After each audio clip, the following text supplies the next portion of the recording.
नमस्कार दोस्तों।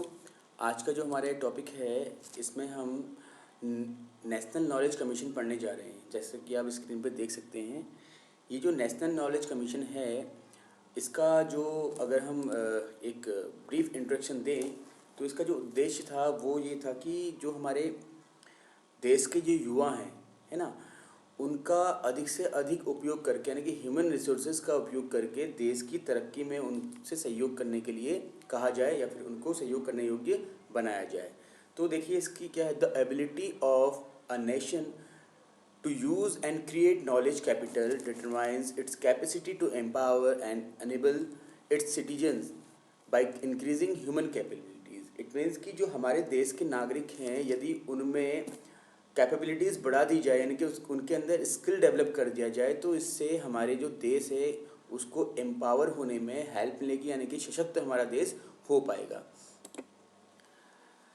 In the next few decades, India will have the largest set of young people in the world. ऐसा माना जा रहा था उस समय 2005 की बात है कि आने वाले कुछ समय में हमारा जो देश है, क्योंकि जनसंख्या के लिहाज से हमारा देश चाइना के बाद दूसरे स्थान पे आता है पूरे विश्व में, तो हमारे देश की जो जनसंख्या है उसमें अधिक से अधिक जो प्रतिशत है वो युवाओं का है या होने वाला है। तो यदि हमारे देश के युवा स्किलफुल होंगे और उस स्किल का उपयोग हमारे देश की तरक्की में किया जाएगा तो हमारा देश निश्चित रूप से एक नई शक्ति बन सकता है, यानी कि एक न्यू पावर बन सकता है वर्ल्ड के अंदर। The following knowledge oriented paradigm of development would enable India to leverage this demographic advantage. ठीक है, तो इससे हमारे देश को आगे बढ़ने में सहायता मिलेगी। इसी प्रकार से हमारे जो तत्कालिक प्रधानमंत्री थे मनमोहन सिंह जी, उनका एक स्टेटमेंट रहा, the time has come to create a second wave of institution building and of excellence in the field of education, research and capability building so that we are better prepared for the 21st century. अब यह समय आ चुका है कि हमको अपने देश में नए नए इंस्टीट्यूशंस, नई नई संस्थाएं और शिक्षा, अनुसंधान आदि के क्षेत्र में बेहतर कार्य करने की आवश्यकता है, जिससे कि हम 21वीं शताब्दी में एक अच्छे देश के रूप में संसार में अपना स्थान बना सकें। National knowledge commission it was constituted on 13 जून 2005। 13 जून 2005 को यह स्थापित किया गया by the prime minister of India, जो तत्कालिक हमारे प्रधानमंत्री थे डॉक्टर मनमोहन सिंह जी, उनकी अध्यक्षता में उनके द्वारा ये स्थापित किया गया। Easy access to knowledge, creation and preservation of knowledge system, dissemination of knowledge and better knowledge services are core concern of the commission। और इस कमीशन का, इस आयोग का जो कोर कंसर्न था, मुख्य जो इनका जो उद्देश्य था गठित होने का, वो था ज्ञान का निर्माण और उस ज्ञान का उपयोग बेहतर से बेहतर सर्विसेज देने के लिए।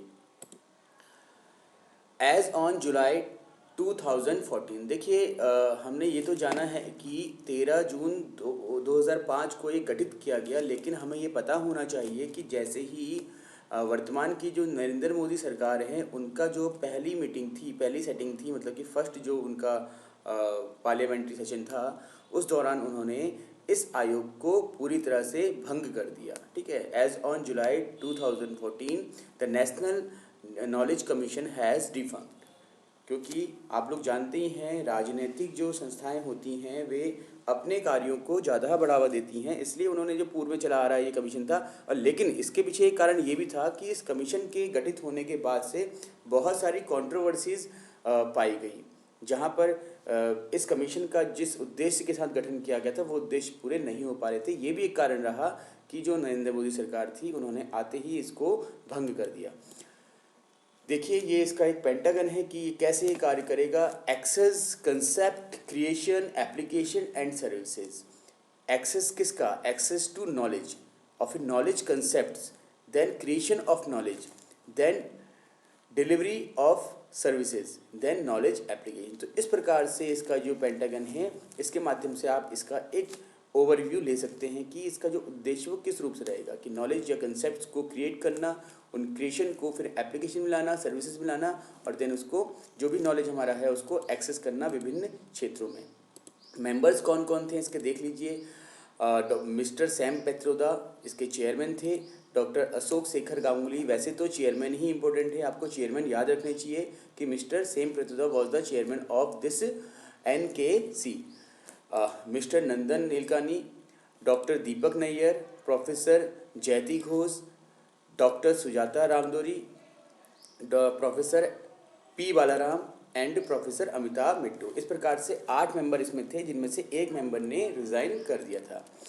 ऑर्गेनाइजेशन देखिए इसका कैसा है। इसमें सामान्यतः जितने भी मेंबर हैं वो पार्ट टाइम होंगे ऐसा कहा गया था, और मतलब कि पार्ट टाइम का ये है कि उनका जो कार्यकाल है वो कोई एक निश्चित समय के लिए नहीं होगा, जब उनकी आवश्यकता पड़ेगी तब उनसे सहयोग लिया जाएगा।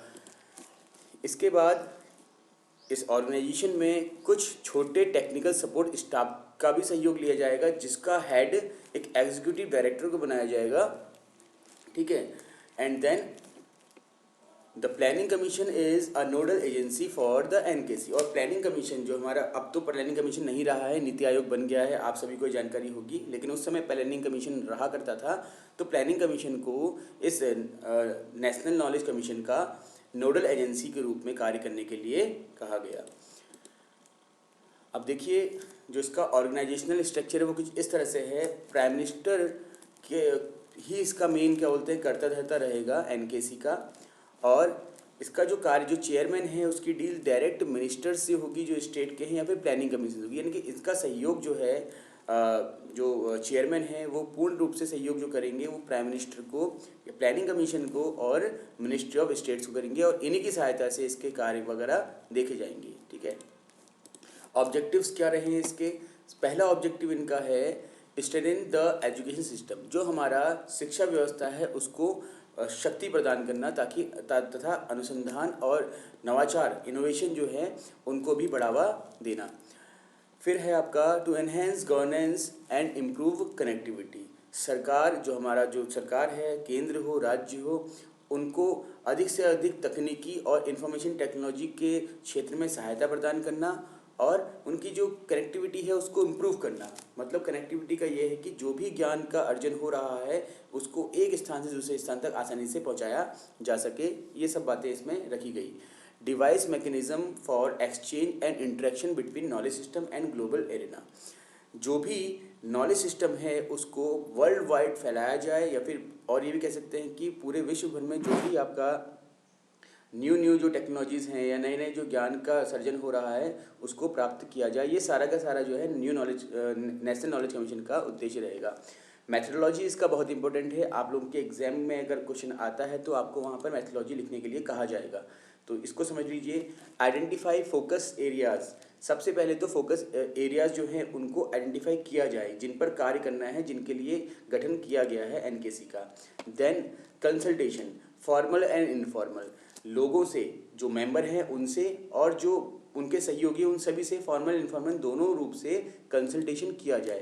देन उस कंसल्टेशन के आधार पर जो बैकग्राउंड रिसर्च है एंड एनालिसिस है उसको बनाया जाए, ठीक है। इसके पश्चात फिर कॉन्स्टिट्यूशन किया जाए वर्किंग ग्रुप्स का। जो वेरियस वर्किंग ग्रुप्स होंगे टेक्नोलॉजी के, रिसर्च के, इनोवेशन के, उनको सबको कंस्टिट्यूट किया जाए, उनका संगठन किया जाए। Then internal deliberation of NKC। Then after finalisation of recommendations, जो रिकमेंडेशंस बनेंगी, जो सिफारिशें बनेंगी, उनको फाइनलाइज करके उसको PM के पास सबमिट किया जाए। फिर क्योंकि जो सारा कार्य है वो तो इसका केवल PM यानी कि प्राइम मिनिस्टर को सहयोग करना है, और PM या प्राइम मिनिस्टर जो हमारे हैं फिर इसके सहयोग से अपने देश के हित के लिए कार्य करेंगे। Then wide spread dissemination and implementation. तो ये इनका एक मैथोलॉजी है, 9 पॉइंट्स इसमें है, इसको आप लोग याद कर लीजिएगा। और ये मैथोलॉजी मैंने इस तरीके से यहाँ पर प्रेजेंट किया हुआ है, आप इसका स्क्रीनशॉट लेकर के भी लिख सकते हैं, ठीक है। समय की कमी होने के कारण मैं आपको ये कंप्लीट डिस्कशन यहाँ पर नहीं कर पा रहा हूँ, तो ये स्क्रीनशॉट लेकर के आप इजीली इसको लिख सकते हैं, नोट कर सकते हैं। डिस्क्राइब मैं कर चुका हूँ, ठीक है। अब ये रहा आपका कि 2006 की मीटिंग में कुछ रिकमेंडेशन दी गई थी, जिसमें कहा गया था कि देश की जो लाइब्रेरीज हैं, जो नॉलेज है, या ई गवर्नेंस है, या फिर ट्रांसलेशन है, या फिर लैंग्वेजेस हैं and national portal of India है, इनके लिए कार्य किया जाए, यानी कि इनका गठन किया जाए। तो धन्यवाद।